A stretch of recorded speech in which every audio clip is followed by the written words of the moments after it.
네, 이게 경제다. 건국대학교 최백은 교수와 함께하겠습니다. 교수님 안녕하십니까? 네, 안녕하세요. 네, 총선 네. 이후에 제일 인터뷰하고 싶었던 우리 최백은 교수님. 네. 예. 자, 뭐 경제. 그나저나 예. 안동 지금 어떻습니까? 안동, 예, 완전히 다 잔불 잡혔고요. 지금 마무리 지금 수습 중입니다. 혹시 피해는 상당하죠. 피해는 지금 네. 축구장 한 1,100개 면적 정도. 예. 네. 어마어마합니다. 예. 인명 피해는 없나요? 인명 피해는 다행히 없고요. 예. 아유, 그렇습니다. 그나마 다행이네요. 예. 자, 인터뷰를 좀 하고 싶었는데요. 총선 이후에. 예. 뭐 이곳저곳에서 인터뷰를 하도 많이 하셔서 그냥 간단히 하나만 좀 여쭤볼게요. 예. 그 소기의 목표를 좀 달성하신 것 같은데 17석을 얻어서 더불어 시민당으로 예. 뭐 하실 말씀 혹시 짧게나마 있으십니까? 그 총선 과정. 제가 창당을 하고 선거에 참여한 그 목적의 한 90%를 달성한 것 같습니다. 90%. 예. 예. 그러니까 뭐 단순한 의석수만의 문제가 아니라 예. 어쨌든 됐든 간에 저는 처음부터 이 선거의 규정을 저는 이제 이게 좀 과격하게 될지 모르겠는데요. 예. 우리 사회에 소위 말해서 저는 매판적 특권층들이 상당히 구조적으로 존재한다고 보고 있어요. 예. 근데 이제 그들이 어쨌든 간에 지난해 검찰개혁 과정에서 굉장히 불안감을 느끼고 거기에 대한 어쨌든 간에 저는 이 저항 차원에서 혹은 반란 차원에서 저는 이번 개정된 선거법 취지를 왜곡시키면서까지 무리하면서까지 했던 이유가 거기에 있다고 보고요. 네. 그런 점에서 그것을 이제 효과적으로 어쨌든 간에 막는 결과를 얻었기 때문에 예. 그런 점에서 저는 제가 개인적으로 목적했던 것은 한 90% 달성했다고 봅니다. 예. 워낙에 뭐 우리나라에서 아주 가장 뭐 거의 제일 유명한 경제학자이자 또 방송인으로서 유튜버로서 참 쓰리잡을 하고 계시다가 이제 예. 정치인까지 포잡을 잠시 좀 하셨는데. 근데 뭐 정치인은 사실 저한테 맞는 옷은 아닌 것 같고요. 예. 자, 그 하나만 좀 더 여쭤보고 싶은 게 이건 뭐 선관위에 물어봐야 될 사항인 것 같기도 하지만 이번에 더불어 시민당이 33.3% 득표를 하셨죠. 예, 예. 그런데 미래한국당이 33.8%를 얻어서 이게 득표율만 보자면 0.5%포인트인데. 그렇죠, 예. 근데 어떻게 두 석이나 차이가 나는 겁니까? 그러니까 이제 저쪽은 이제 그러니까 반올림한 혜택을 받고요. 예. 우리는 반올림한 해가지고 오히려 그러니까 손해를 본 경우죠. 그런데 뭐 양쪽에서 그러니까 저쪽은 올라갔고 반올림 해가지고요. 우리는 내려갔고 그러다 보니까는 그런 상당히 어떻게 보게 되면은 좀 단순한 수치에 비례하지 않아 어떻게 뭐 구간을 이렇게 정해놓고 하고 그러다 보니까는 그런 결과가 나왔습니다. 이번 선거법이 참 복잡하긴 복잡해요. 예, 그래서 맞습니다. 0.5% 포인트인데 한 석이라면 이해가 가는데 그렇죠. 두 석이나 날까 그랬고 정의당 같은 경우도 9.6% 얻었는데 5석인데 열린민주당 5.4% 얻었는데 3석, 두 석밖에 차이가 안 나고 이건 또. 그래서 어쨌든 이거 뭐 다음에 좀 분석을 해보고. 자, 오늘 긴급 재난지원금에 대해서 할 얘기가 참 많아서요. 이게 지금 이게 이제 2차 추경이 될 텐데 29일까지 그러니까 내일 모레까지 이제 통과가 되면 빠르면 한 5월 4일부터 바로 이제 취약계층 대상으로서 지급이 시작되도록 할 텐데 이게 이렇게 된다면 이제 총 14조 3천억 원이란 말이에요, 규모가. 그렇죠. 지금 여야에서 이 재원 마련을 두고 지금 줄다리기를 하고 있는데 이제 추가된 예산이 이제 추가된 이 재원이 한 4조 6천억 원 되는데 이 중에서 3조 6천억 원은 국채 발행하겠다. 그리고 1조 원은 예산들 좀 조정을 하겠다. 이렇게 발표를 하고 있는데 이거 어떻게 보십니까? 이 재원 마련에 대해서는? 저는 먼저 좀 객관적인 상황을 좀 비교하기 위해서요. 미국하고 하나 좀 잠시 제가 비교를 하면 있잖아요. 미국은 지금 4차 추경까지 했습니다. 벌써 4차를 이미 했어요? 추경을? 그래서 이제 5차도 준비를 하고 있습니다. 우리는 이제 1차 끝났고, 이제 2차 2차 이제 하고 있는 거죠. 마무리하려고 하고 있는 거죠. 그러니까 이제, 그리고 이제 일단 규모 면에서 보게 되면요. 미국은 GDP 대비 14.2%나 새로 재정을 투입을 했습니다. 근데 이제 우리는 보게 되면 0.7%뿐이 투입을 안 했어요. 1차 추경한 게 0.7%? 아니, 지금까지 다요. 2차 추경까지 다 포함해서요. 이거 2차까지 포함해서 0.7%예요. 예. GDP 대비? 예. 우리 GDP가 한 1,900조 되나요? 1913조 정도 되거든요. 지난해 기준으로요. 예, 예. 그러니까 우리 만약에 그 일본 같은 경우도 GDP 대비 10%, 독일은 30%라고 하고 있고요. 독일은 근데 우리는 0.7%입니다. 하하하. 이제 그러면 이제 그만큼 이제 어쨌든 간에 우리는 그 경기 부양에 대한 재정의 역할이 굉장히 미미하다는 것이고요. 예. 그래서 이번에도 14조 3천억이지만은 예. 그 내용을 보게 되면 아까 이제 그러니까 4조 3천억 원 뺀 나머지 부분들은 상당히 이제 세출 조정들이 있어요. 예. 기존 예산을요. 예. 또 기존 예산을 줄인다는 얘기는 기존 예산을 그 씀으로써 경기 부양에 어떤 효과가 있는 부분들이 있거든요. 예. 근데 그 부분이니까 줄어드는 측면도 있는 거예요. 예, 그렇죠. 예, 그러니까 이제 이 그 긴급 재난 자금을 줘가지고 그것이 경기 부양에 이제 소비로 연결됐을 때 경기 부양에 이제 기여하는 측면도 있지만은, 예. 이 세출을 줄임으로써는 그러니까 이제 그 삭감시키는 부분도 있다 보니까, 그래서 이제 그 경기 부양 효과가 굉장히 제한적으로 나타날 수밖에 없다는. 그렇네요. 그래서 이제 뭐 국회 입법 예산처에서는 한 0.1% 정도를 이렇게 지금 이렇게 추정을 하고 있더라고요. 예. 근데 아마 그게 맞을 겁니다. 그 정도가 나오는 것이요. 이번에 추경 통과되면 0.1% 포인트 14조 정도 3천억 원에 대한 효과가 한 것이다, 우리 0.1% 포인트 정도요. 예. 예. 그게 이제 세출로 이제 빠지는 게 있기 때문에 이제 그런 거고요. 아하, 예. 그다음에 이제 그 적자 이제 그러니까 국제에 발행하는 거 가지고 예. 재정 건전성 이런 우려들을 많이 하고 그러는데요. 그렇지 않아도 이거 여쭤보려고 그랬어요. 재정 건전성 문제. 예. 근데 우리가 이제 재정 건전성은 결국 이제 국가 부채 비율이잖아요. 예, 예. 국가 부채 비율과 관련해서 이제 보수 언론들에서 좀 굉장히 이걸 여론을 왜곡시키는 게 뭐냐면요. 국가 부채 비율이라는 것은 한 나라 전체 소득 중에서 부채무 규모가 차지하는 비중입니다. 전체 소득 중에서 국가 채무가 차지하는 비율. 비중이요. 예. 그러니까 이제 전체 국가의 소득이라는 게 바로 이제 GDP지요. 그렇죠. 예. GDP분의 그러니까 국가 채무액인 거예요. 쉽게 그러니까 얘기하면요. 전체 우리나라 국가 소득이 뭐 예를 들어 1억이다. 그 중에서 채무가 우리가 지금 한 얼마입니까? 1억에 4천만 원 지금 정도 되는 거잖아요. 아까 얘기했을 때 지난해 같은 경우 지금 한 1913조 정도 된다 했잖아요. 예, 예. 그게 이제 분모고 분자는 그러니까 이제 국가 채무가 이제 차지하는 것이죠. 그렇죠. 그래서 올해 이제 그러니까는 뭐 최대 한 800조까지 넘을 거다 뭐 이런 얘기는 나오고 있는 것이고요. 예. 그런데 문제는 뭐냐면 이 비율이 중요한 건데 예. 비율이 그러니까는 이제 보게 되면요. 지금 현재 적자 국채를 하나도 발행 안 해도 안 하게 되면 어떤 일이 생기냐면요. 분모인 GDP가 줄어듭니다. 분모인 GDP가 줄어드니까 전체 그러면은, 국가 채무 비율은 올라가겠죠. 그렇죠. 그러니까 뭐냐면 적자 국채를 발행을 안 해도 국가 부채 비중이 증가를 해요. 그렇죠. 예. 왜 그러냐면 올해 지금 하면 전 세계 주요 국가들이 다 성장률이 마이너스 지금 예상하고 있잖아요. 예, 예, 그렇습니다. 그러면 그 성장률이 마이너스 된다는 얘기는 작년 GDP보다 줄어든다는 얘기예요. 쉽게 얘기하면요. 예. 그러니까 분모가 작아지는 거죠. 예.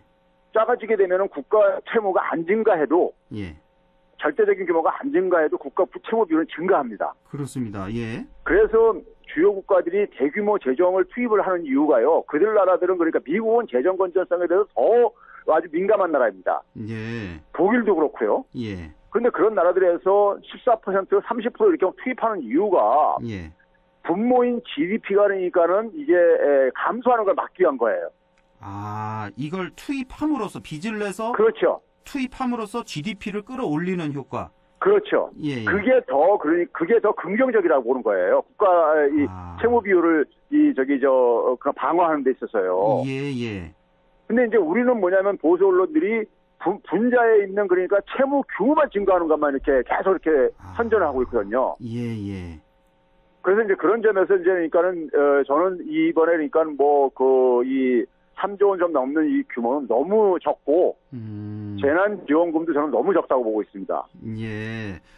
이걸 좀 이 라디오로만 들으시니까 이해가 되실지 모르겠는데 이게 화면을 보면서 하면은 쉬우실 텐데. 그러니까 국가 채무 비율이라는 건 전체 GDP가 이제 분모가 되는 거고 분자에는 이제 국가 채무가 채무액. 되는 건데, 채무액이 되는 건데, 예. 그러니까 외국에서 지금 뭐 미국도 14%, 뭐 GDP 14%, 독일은 30% 이렇게 지금 재정을 투입하고 있는데, 이렇게 투입함으로써 GDP를 끌어올리는 거죠. 올림으로써 그렇죠. 분모를 늘려서 국가 채무 비율을 낮추는 이런 효과가 있는 건데, 그렇죠. 우리는 지금 이걸 너무나 적게 지금 쓰고 있다. 0.7%를 투입하고 있다. GDP에. 예. 그러면 이제 GDP가 이제 마이너스 기록할 거란 말이에요. 예. 마이너스 기록하게 되면은 그러니까 제대로 그러니까 GDP를 방어 못하고 GDP를 증가 못 시키니까는 예. 채무액이 크게 안 증가해도 예. 국가 채무 비율이 크게 증가한다는 높아질 얘기입니다. 수 지금 우리나라가 지금 40%뭐 예, 들락말락하고 40% 있잖아요. 정도 되죠. 예. 근데 지금 보면 대부분 선진국이 한 100% 내외고. 지금 선진국의 올해 지금 이제 전망치가 IMF에서 나왔는데요. 예. 올해 그러니까 이제 지금 뭐냐면 하반기에 경기 회복이 시작한다 하더라도 예. GDP 대비 122%에 도달할 걸로 얘기를 하고 있어요. 채무 비율이. 선진국 평균이요. 선진국들이. 예. 뭐 일본은 말할 것도 없고 일본은 뭐 그렇죠. 200% 훨씬 넘으니까. 독일이 한 60%인데 그게 한 90%까지 치러올 걸로 계산하고 있어요. 그래요? 예. 그럼 우리는 그러니까 그래서 GDP에서 그러니까는 그 한 60%까지 끌어올려도요. 예. 아니면 50%까지 끌어올라가더라도 예. 그러면 GDP 대비 한 10%가 채무가 증가한다는 얘기잖아요. 그렇죠. 예. 그러면 GDP의 10%면요. 1913조의 10%면은 191조라는 얘기입니다. 예. 그 20%라면 거의 400조에 가까운 돈이라는 얘기예요. 그러네요. 예. 예. 그러면 그 정도를 그러니까 해외에서는 지금 투입을 하고 있다는 건데 예. 우리는 지금 뭐냐면 3.6조를 가지고 3조 6천억 가지고 이렇게 지금 들려. 예? 예. 하고 있으니 이게 제대로 그러니까 지금 경기 대응에 지금 자세냐 이거죠. 그러니까 여기서 주장하는 게 이쪽에서 주장하는 게 이렇게 지금 앞으로도 더 문제다. 더 재정 투입해야 될지도 모르는 상황에서 이거 우리 재정 건전성 그 선진국 같은 경우 그래 많다 좋다 이거 근데 그게 좋은 건 아니잖아요. 우리가 그렇게 재정 건전성이 나빠지면 안 좋은 거잖아요. 그래서 돈을 아껴 쓰자 국가 재정을 이런 논리잖아요. 예. 그런데 문제는 뭐냐면 그러니까 기재부 얘기가 그거였었어요. 지금 더 큰 파도가 올 거라 이거예요. 그렇죠. 예. 그러니까 지금 이제 이 여력을 비축해 두자 이거예요. 예. 근데 뭐냐면 지금 기재부 얘기 들어보면 지금 작은 파도에도 엄청난 사람들이 쓰러지고 있단 말이에요. 그렇습니다. 예. 그러면 그 쓰러진 사람들을 그냥 방치를 한다는 건 도덕적으로 용납이 안 되는 거고요. 실제는요. 절대 안 되죠. 예. 그리고 그 사람들이 한번 쓰러지고 나면요. 예. 다시 일으켜 세우는 비용이 더 많이 들어요. 예. 그러니까 이게 그러니까 뭐냐면 나중에 지금 제가 이제 그런 표현합니다. 우리가 호미로 막을 거를 가래로도 못 막는다. 이런 속담이 있듯이 예. 비용이 더 많이 유발된다 이거예요. 예. 아니 선진 국가들이 왜 그러면 그렇게 적극적으로 하겠어요? 그 비용이 더 크기 때문에 그런 거라고요. 그렇죠. 예. 그래서 우리보다 훨씬 재정 건전성이 안 좋은 선진국에서도 맞습니다. 어마어마한 자금을 지금 투입하고 있는 이유가 있다. 그렇죠. 예. 그리고 거기다가 이제 제가 볼 때는요, 재정 건전성이라는 것은요, 예. 솔직히 말해서 제가 이제 그러잖아요. 국채를 그러니까 제로금리 국채를 발행하자. 예. 제로금리 국채를 만약에 예를 들어서 우리가 야당에서 주장했던 것이 전 국민 1인당 50만 원씩 주자고 했잖아요. 그렇습니다. 선거 과정에서. 그러면 그게 한 26조가 필요합니다. 단순하게 계산하면요. 예. 그럼 26조만큼 국채를 발행한다 이거예요. 제로금리로 발행한다? 제로금리로요. 누가 사요? 제로금리로. 그러면 한국은행은요. 예. 한국은행은 정부의 은행이기 때문에 정부가 발행하는 국채를 의무적으로 인수할 의무가 있어요. 예. 그 한국은행 법에 그렇게 돼 있습니다. 모든 나라의 중앙은행이 그런 역할을 하게 돼 있어요. 그러면 그거를 인수를 해가지고 그냥 금고에다가 저장해두면요. 예. 저장해두면 어떤 일이 만약에 그걸 우리가 만기 5년짜리로 발행하든 만기 10년짜리로 발행하든 그거 뭐 발행한 건 어떻게 발행하든 상관없어요. 예. 하면은 그러면 예를 들어서 이자가 0%니까는 이자 비용이 안 나가는 거예요. 그렇죠. 그럼 재정 부담이 안 나가는 거죠. 그렇죠? 예. 그리고 이제 만기가 돌아오면은 만약에 그동안에 경기가 회복되면은 그 번 돈 가지고 갚으면 되는 거고 예. 만약에 경기가 회복이 안 됐으면은 그러니까 그건 다시 또 치환하면 돼요. 태국채 발행해가지고요. 네, 그러니까 국가의 재정에는 비용이 부담이 하나도 안 되는 거고요. 예. 단지 어떤 우려가 있냐면은 통화량이 그만큼 더 이제 증가하죠. 그렇죠. 예. 근데 이 통화량 증가를 되게 걱정하는 게 뭐냐면은 인플레이션 때문에 그러는 거예요. 예. 근데 지금은 인플레이션 걱정할 때가 아니라 이거예요. 지금 디플레이션 걱정할 때라 이거예요. 그러니까요. 예. 그러니까 지금은 뭐냐면 선진국가들이 지난 금융위기 이후에 12년 동안 그렇게 돈을 퍼부어도 인플레이션이 안 생기고 있잖아요. 예. 그게 왜 그러냐면요. 돈을 그렇게 대규모로 풀어도 그것이 필요로 하는 사람한테 돈이 안 가고 주로 고소득자들한테 가고 예. 자산 시장으로만 가고 이제 그러다 보니까는 예. 그러니까 사람들이 소비가 별로 안 늘고 그러니까는 이게 물가가 안 오르는 거예요. 아, 네? 그런 게 있군요. 예. 알겠습니다. 그러면 결국은 그러니까 우리가 이제 그러니까 예를 들어서 이거를 그러니까 지금 돈을 더 투입했을 때 예. 대규모 그 혜택은 누가 대부분 보냐면 중산층과 서민층이 대부분 봅니다. 그렇습니다. 그 대신 만약에 돈 가치가 떨어지더라도 피해를 보는 건 뭐냐면 돈 많이 있는 사람이 피해를 보는 거예요. 아, 기존에 돈 쌓아두고 있는 사람들. 예, 그런 사람들 피해 보는 거죠. 예, 가치가 떨어지니까. 돈 없는 사람들은 피해 보는 게 없잖아요. 돈이 쌓아둔 없으니까요. 돈이 없으니까. 예. 예. 그러니까 이거 소득 재분배도 굉장히 효과적인 거예요. 아, 또 그렇게 또 해석을 할 수가 있군요. 예. 재분배 효과까지. 그러니까 재정 부담도 없으면서 할 수가 있는 방법인데 그걸 왜 싫어하냐면요. 예. 결국은 뭐냐면 재정 부담이 증가하면 그걸 국민이 갚아야 되는 거잖아요. 그렇죠. 언젠가는요. 예, 언젠가는 근데 갚아야죠. 대개 보면 세금 걷어서 갚는 거잖아요. 예. 근데 세금은 누가 많이 내요? 고소득자나 고소득자. 고액자산가가 많이 내요. 그렇죠. 그렇죠? 그리고 돈을 많이 풀게 되면은 만약에 그것이 화폐가 떨어진다면은 이 자산이 많은 사람들이 피해를 본다는 거 말이에요. 예. 그게 싫은 거예요. 그러니까 쉽게 얘기하면요. 예? 아, 그래요. 예, 지금 이거는 통화 정책은 철저하게 계급적인 겁니다. 뭐 기재부 관료들이라든지 아니면 뭐 보수 진영에서 이렇게 극구 반대하는 이유가 그런 이유도 있다. 그럼요. 그 경제적인 그 이해가 굉장히 큽니다, 그거요. 아하. 자기 재산에 관련된 문제이기 때문에요. 이렇게 또 해석을 할 수가 있는 거군요. 예. 근데 이런 주장을 하는 분들이 왜 이렇게 없죠? 매스컴에 보면. 우리나라는 굉장히 보수적인, 우리나라는 보수 언론들은 기본적으로 뭐냐면은 정부가 세금 많이 걷는 거 싫어하고, 재정 많이 쓰는 것도 싫어하고, 그건 원래 전통적으로 쫙 그래왔잖아요. 그게 바로 뭐냐면 고소득자들을 이 부자들을 그러니까 대변하고 있기 때문에 그런 거예요. 하긴 지난 전쟁 후에, 광복 후에 70년 동안 진보 정권은 지금 올해까지 해서 13년밖에 없고, 그렇죠. 나머지 50년 넘게 보수 정권이 잡고 있었으니까, 보수 관료들이, 이 나라를 좌지우지했다. 제가 이제 안타까운 거는 그러니까는 사실 대부분의 서민들, 그러니까 어려운 분들이 이 재정 건전성을 걱정하고 있다는 거예요. 그분들한테 부담이 별로 안 가는 건데. 보도가 그렇게 나가잖아요. 우리나라 국민 1인당 빚이 1,000만 원이니 2,000만 원이 그런 식으로 일종의 그러니까는 협박을 하는 거죠. 그러니까요. 근데 사실 그 빚을 갚을 사람들은 중산층 서민들이 아니라 고소득자, 그렇죠. 고소득자들이죠. 고액 자산가들인데. 예. 알겠습니다. 우리가 왜 학교 다닐 때 중고등학교 때 경제 주체 배우잖아요. 가계 플러스 기업 플러스 정부다. 그러니까 지금 이런 큰 위기에서는 빚을 지되 우리 가계가 지는 게 아니라 정부가 나서서 빚을 져야 되는 거죠. 그러니까.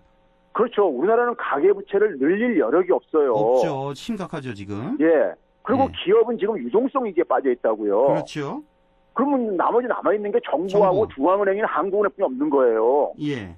돈을 풀 때가요. 예. 정부는 그 대신 뭐냐면 이 국제적인 기준에 의하게 되면 절반도 안 되는 수준이고 GDP 대비로 비교하더라도요. 그러면 쓸 여력이 있는 데가 해야 되는 거죠. 그렇죠. 예. 이걸 정부가 안 쓰면은요 가게가 쓰러져요.